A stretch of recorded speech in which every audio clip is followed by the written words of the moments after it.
Assalamualaikum warahmatullahi wabarakatuh. Izinkan saya memberikan sedikit pemahaman kepada Bapak Ibu semua terkait dengan surat edaran yang baru Kementerian Pan-RB keluarkan, yaitu SE nomor 3 tahun 2023 tentang tata cara penetapan predikat kinerja pegawai aparatur sipil negara. Mohon izin share screen ya Bapak Ibu. Ya, mungkin langsung saja ya Bapak Ibu kepada apa yang melatar belakangi dari dikeluarkannya surat edaran ini. Jadi sebetulnya Bapak Ibu, surat edaran ini kami keluarkan karena adanya amanat pada pasal 41 ayat 7 dalam PP nomor 30 tahun 2019, di mana di situ diamanatkan bahwa penilaian kinerja atau predikat kinerja itu didistribusikan kepada seluruh PNS yang ada pada instansi pemerintah. Nah, peraturan pemerintah nomor 30 dan juga peraturan pemerintah nomor 49 tahun 2018 ini sebetulnya sudah kami tindak lanjuti dengan dikeluarkannya peraturan Menteri Pan-RB nomor 6 tahun 2022 tentang pengelolaan kinerja ASN. Di dalam Permen 6 itu sebetulnya sudah diatur Bapak Ibu bahwa tahapan evaluasi kinerja itu pada intinya ada 3 tahapan ya Bapak Ibu, dimulai dari perencanaan capaian kinerja penetapan capaian kinerja organisasi, lalu penetapan pola distribusinya, dan penetapan predikat kinerja pegawainya. Untuk penetapan pola distribusi mungkin juga sudah dijelaskan di dalam peraturan Menteri Pan-RB. Mungkin Bapak Ibu sudah pernah melihat atau sudah memahami adanya kurva-kurva distribusi ya Bapak Ibu. Nah, terkait dengan penetapan kinerja pegawai juga itu sudah dijelaskan pula di dalam Permen Pan-RB nomor 6 tahun 2022 bahwa penilaian kinerja itu dilihat dari hasil kerja dan perilaku pegawai seperti itu. Hanya saja mungkin di dalam Permen 6 itu juga disampaikan bahwa penetapan predikat kinerja pegawai itu didasarkan kepada capaian kinerja satuan organisasi atau capaian kinerja organisasinya. Nah, penetapan capaian kinerja organisasi inilah disebutkan di Permenpan bahwa sesuai dengan ketentuan yang mengatur mengenai kinerja organisasi seperti itu ya Bapak Ibu. Namun mungkin saat ini peraturan terkait kinerja organisasi tersebut masih dalam proses perumusan sehingga kami mengeluarkan kebijakan yang sifatnya transisi ya Bapak Ibu untuk memberikan panduan kepada Bapak Ibu bagaimana cara untuk menetapkan capaian kinerja organisasi seperti itu. Mungkin ini khususnya juga kepada instansi-instansi yang belum memiliki instrumen untuk penilaian capaian kinerja organisasinya. Selanjutnya, nah seperti yang tadi sudah disampaikan mungkin Bapak Ibu bahwa yang mendasari penyusunan SE ini adalah amanat dari PP 30. Di situ disebutkan bahwa penilaian kinerja PNS atau sesuai angka dan sebutan atau predikat itu didistribusikan ya Bapak Ibu kepada seluruh PNS yang ada di instansi pemerintah. Kalau di PP 30 itu disebutkan bahwa pendistribusiannya itu 20% bagi untuk predikat di atas ekspektasi, lalu 60-70% itu untuk yang sesuai ekspektasi, lalu 20% itu di bawah ekspektasi. Nah, Bapak Ibu, di dalam SE ini mengatur yang pertama, mungkin Bapak Ibu sudah mengetahui bahwa evaluasi kinerja itu ada 2 jenis ya Bapak Ibu. Yang pertama ada evaluasi periodik dan juga ada evaluasi tahunan. Jadi minimal Bapak Ibu semua dalam 1 tahun itu akan menerima 5 kali evaluasi atau akan menerima 5 kali rapot, yaitu 4 kali minimal 5 kali, bisa 4 kali rapot periodik dan 1 rapot tahunan, atau jika mungkin Bapak Ibu melakukan evaluasinya secara bulanan mungkin bisa sebanyak 13 kali ya, 12 kali evaluasi periodiknya dan 1 kali evaluasi tahunannya, seperti itu Bapak Ibu. Secara siklus evaluasi kinerjanya seperti ini ya Bapak Ibu. Jadi ketika Bapak Ibu menetapkan perencanaan SKP di awal itu tidak langsung nanti dinilai pada akhir tahun, seperti itu. Ada evaluasi periodik, di sini ada juga dilakukan dialog kinerja antara Bapak Ibu dengan pimpinan, di mana hal ini sesuai dengan prinsip umum dari pengelolaan kinerja itu sendiri. Prinsip umum yang nomor 1 itu menyebutkan bahwa pengelolaan kinerja ini tidak hanya untuk menilai kinerja, tetapi juga sebagai instrumen untuk mengembangkan kinerja pegawai. Jadi sesuai dengan prinsip umum dari pengelolaan kinerja yang pertama, bahwa pengelolaan kinerja itu tidak hanya menilai kinerja, tetapi juga sebagai instrumen untuk mengembangkan kinerja pegawai. Jadi di sini Bapak Ibu perlu lakukan dialog kinerja dengan pimpinan untuk membahas apa penugasan-penugasan yang diberikan oleh pimpinan, apa ekspektasi dari pimpinan, lalu Bapak Ibu mengklarifikasi kembali ekspektasi yang diberikan oleh pimpinan dan meminta umpan balik dari pimpinan, seperti itu.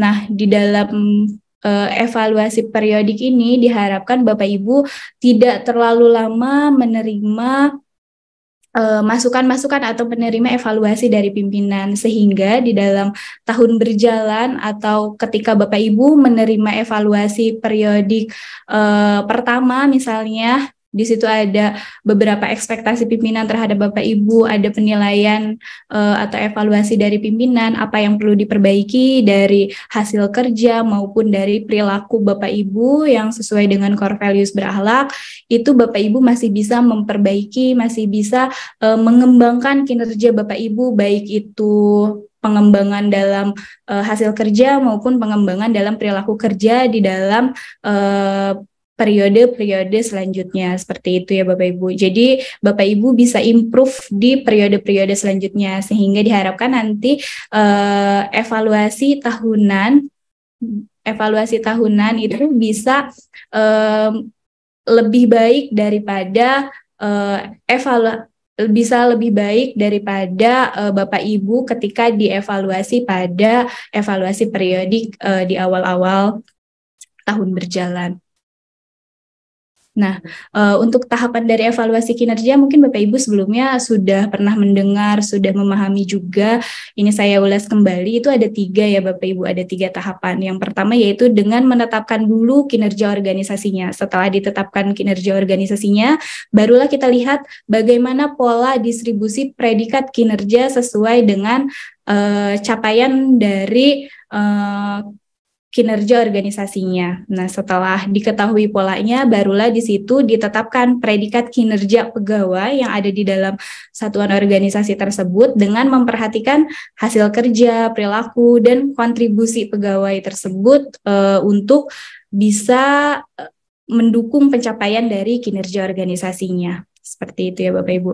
Nah, untuk evaluasi tadi sudah disampaikan bahwa evaluasi itu ada 2. Yang pertama evaluasi periodik dan evaluasi tahunan. Mungkin saya jelaskan dulu ke evaluasi tahunan ya Bapak Ibu, karena mungkin ini masih awal-awal tahun, seharusnya sih kita sudah melakukan evaluasi tahunan.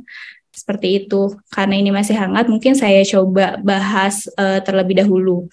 Nah, untuk capaian kinerja organisasi di dalam evaluasi tahunan itu, Bapak Ibu bisa dapat dilihat dari capaian PK dan delivery ekspektasi kinerja dari pimpinan. Dilihat bagaimana capaian PK dari unit Bapak Ibu, lalu bagaimana unit atau satuan organisasi Bapak Ibu ini mampu mendeliver apa yang menjadi ekspektasi kinerja dari pimpinan yang ada di atas unit kerja Bapak Ibu semua.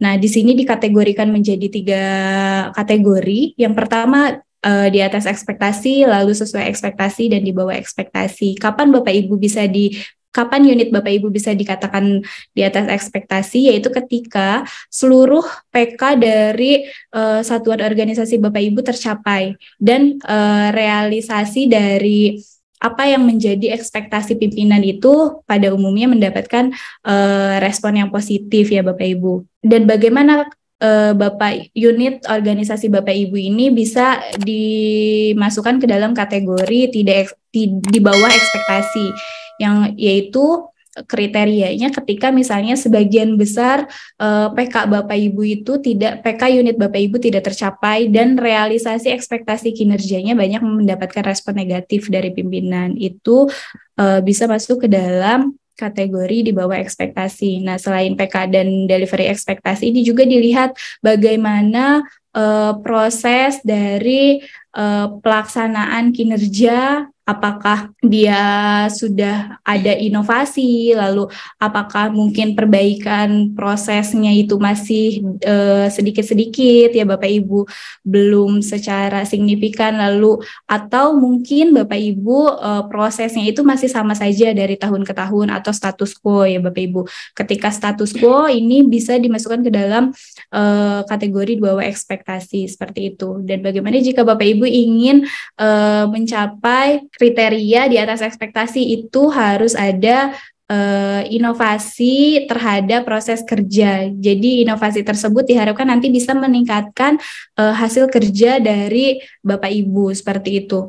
Nah, dilihat dari PK dan delivery ekspektasi ini, PK dan delivery ekspektasi serta prosesnya, nanti Bapak Ibu bisa menentukan unit Bapak Ibu memiliki predikat atau capaian kinerja, apakah istimewa, apakah baik, butuh perbaikan, kurang atau sangat kurang. Contohnya ketika misalnya unit Bapak Ibu PK-nya tercapai semua, lalu ekspektasi pimpinan terhadap Bapak Ibu bisa dilaksanakan dengan baik, terdeliver dengan baik, sesuai dengan yang pimpinan harapkan, sesuai ekspektasinya, sehingga berarti itu komponen hasil Bapak Ibu adalah di atas ekspektasi. Lalu mungkin dari proses ini Bapak Ibu sudah memiliki upaya untuk perbaikan proses meskipun hanya sedikit demi sedikit gitu, yang diharapkan nanti akan berdampak terhadap peningkatan hasil kerja di lingkungan unit kerja Bapak Ibu. Nah, berarti tadi Bapak Ibu memiliki hasil di atas ekspektasi dan proses sesuai ekspektasi, berarti unit Bapak Ibu itu bisa memiliki predikat kinerja baik. Seperti itu ya Bapak Ibu. Nah, ketika misalnya unit Bapak Ibu ini dinilai baik, inilah nanti yang akan menjadi dasar pimpinan untuk menetapkan predikat pegawai yang ada di dalam satuan organisasi tempat kedudukan Bapak Ibu semua. Seperti ini Bapak Ibu untuk guiding pendistribusian predikatnya. Kalau misalnya di Permen 6 itu kita mengenal ada kurva distribusi normal ya Bapak Ibu. Nah, kurang lebih seperti ini. Kalau misalnya tadi unit Bapak Ibu adalah baik, maka maksimal 70% pegawai yang ada di dalam unit Bapak Ibu itu bisa memiliki predikat baik. Ini maksimal ya Bapak Ibu. Artinya kalau misalnya di unit Bapak Ibu itu ada 20 orang, maksimal 14 orang itu bisa mendapat predikat baik. Nah, dimungkinkan juga ada pegawai-pegawai yang bisa memiliki predikat sangat baik. Ini dilihat dari nanti bagaimana hasil kerja pegawai, lalu bagaimana perilaku pegawai sesuai dengan core values berakhlak.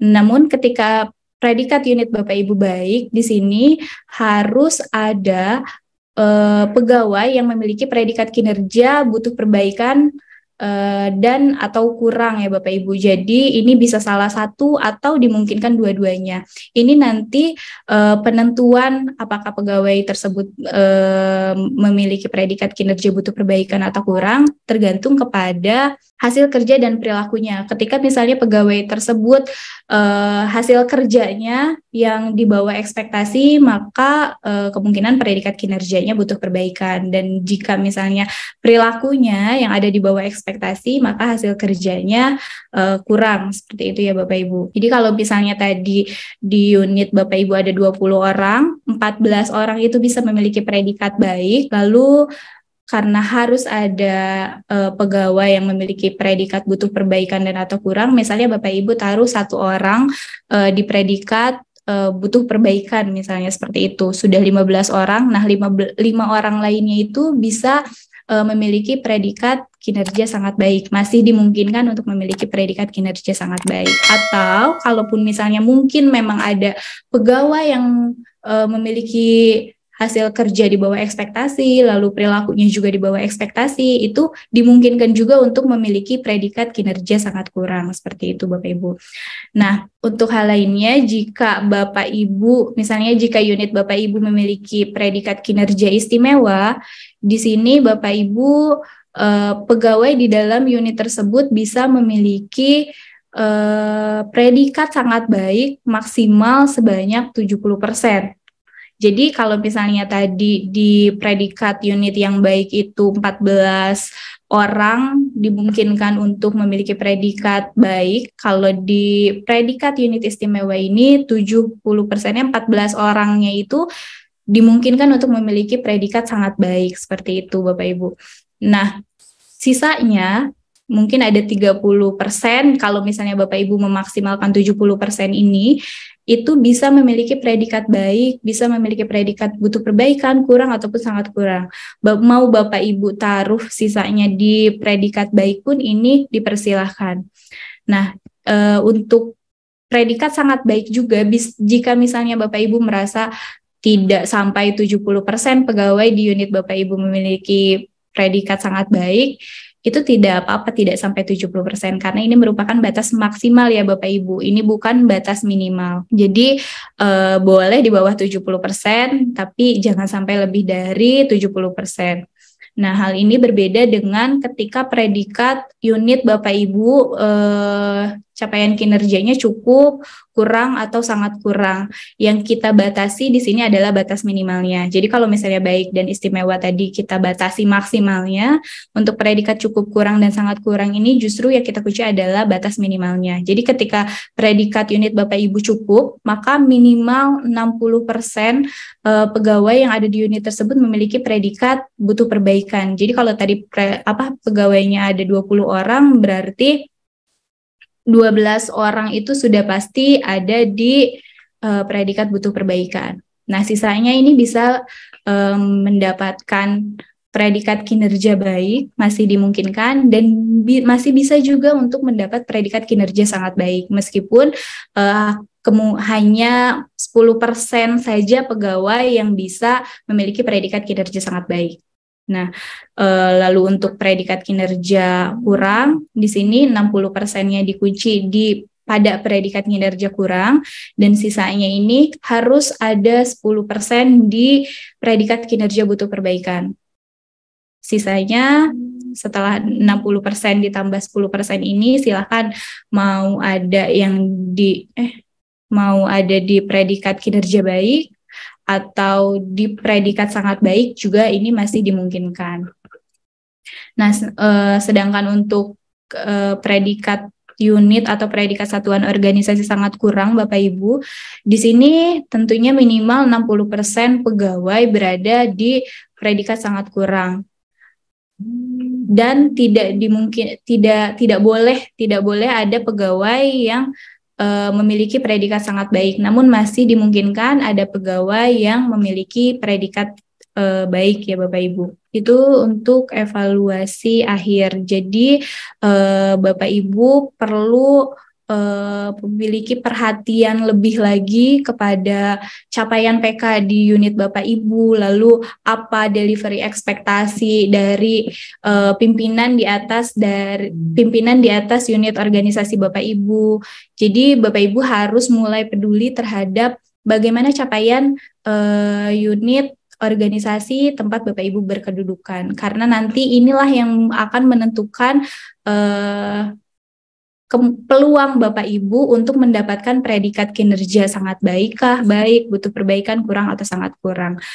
Ketika unit Bapak Ibu memiliki predikat kinerja cukup, maka mungkin kemungkinan Bapak Ibu untuk peluang Bapak Ibu untuk memiliki predikat sangat baik pun lebih kecil. Justru tidak hanya sangat baik, bahkan predikat baik pun kemungkinannya mungkin sangat kecil, seperti itu Bapak Ibu. Jadi diharapkan dengan hal ini Bapak Ibu bisa lebih berkolaborasi dengan pimpinan Bapak Ibu, bisa lebih mendukung unit Bapak Ibu, mengingatkan pimpinan Bapak Ibu bagaimana terkait dengan capaian PK dari unit organisasi Bapak Ibu, seperti itu. Nah, selanjutnya untuk predikat kinerja periodik. Kalau misalnya tadi tahunan itu ada 2 sumbu Y-nya hasil dan sumbu X-nya proses. Kalau di predikat kinerja periodik itu Bapak Ibu penilaiannya didasarkan kepada capaian milestone atau trajektori target. Di sini kriterianya sama Bapak Ibu, ada 5, istimewa, baik, cukup, kurang, maupun sangat kurang. Ini juga untuk panduannya kami sudah narasikan, kami sudah sediakan di SE 3 tahun 2023 ya Bapak Ibu, sebagai contoh untuk predikat kinerja unit istimewa itu, dia apabila rencana aksi atau target periodik yang dicapainya itu sudah melampaui ekspektasi atau target yang telah disepakati oleh bersama dengan pimpinan, seperti itu ya Bapak Ibu. Nah, nanti ini juga sama dengan evaluasi tahunannya. Dia akan menentukan capaian kinerja organisasi, akan menentukan bagaimana pola distribusi pegawai di unit tersebut. Nah, setelah nanti menentukan polanya, barulah ditetapkan predikat kinerja pegawai di unit tersebut. Nah, penetapan predikat kinerja satuan organisasi ini dilakukan oleh pimpinan satuan organisasi di atasnya ya Bapak Ibu. Jadi kalau misalnya Bapak Ibu adalah, unit Bapak Ibu adalah misalnya asisten deputi, maka yang menilai adalah capaian organisasinya itu adalah deputi. Namun dalam hal ini juga bisa deputi atau pimpinan unit di atasnya itu bisa mempertimbangkan rekomendasi dari satuan organisasi yang mungkin membidangi perencanaan kinerja, kepegawaian, ataupun pengawasan, seperti itu Bapak Ibu. Nah, di dalam penetapan predikat kinerja ini, kalau misalnya di bawah unit Bapak Ibu itu masih ada unit organisasi, jadi yang ditetapkan itu 2 Bapak Ibu. Yang pertama adalah penetapan predikat kinerja satuan organisasi, dan yang kedua adalah distribusi dan penetapan predikat kinerja pegawai, atau yang dalam hal ini adalah pimpinan-pimpinan bersama dengan misalnya kalau ada jabatan fungsional yang berada langsung di bawahnya. Di sini kami contohkan misalnya di bawah Direktorat Jenderal itu kan ada direktorat. Jadi nanti Dirjen itu menetapkan predikat kinerja direktorat yang ada di bawahnya. Selain itu juga menetapkan predikat distribusi dan predikat kinerja direktur-direktur yang ada di bawahnya. Atau kalau misalnya di bawahnya di bawah strukturnya itu ada jabatan fungsional, ini maka akan masuk ke dalam distribusi pegawai yang ada di bawah dirjen tersebut. Ini kalau misalnya jabatan fungsionalnya memang berada langsung di bawah dirjen ya Bapak Ibu ya. Nah, nanti untuk para pimpinan-pimpinan satu organisasi, itu capaian atau predikat unit ini akan menjadi hasil kerja dari pimpinan unitnya. Sebagai contoh, kalau misalnya Direktorat 1 ini unitnya memiliki nilai baik, maka nilai baik ini nanti akan dikonversi menjadi rating hasil kerja dari pimpinan unitnya. Nanti tinggal ditambahkan dengan perilaku pimpinan unitnya seperti apa, maka akan menjadi predikat kinerja dari pimpinan tersebut.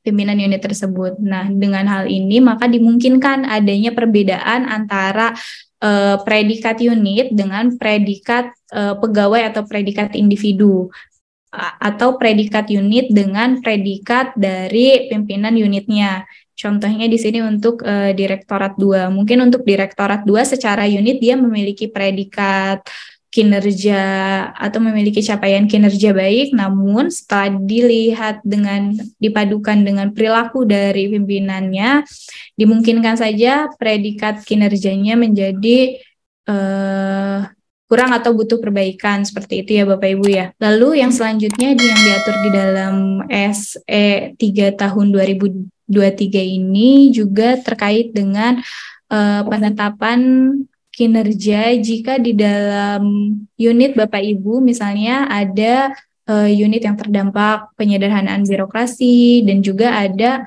unit yang tidak terdampak atau masih memiliki jabatan struktural, seperti itu ya Bapak Ibu. Jadi jabatan strukturalnya lebih dari 2 level.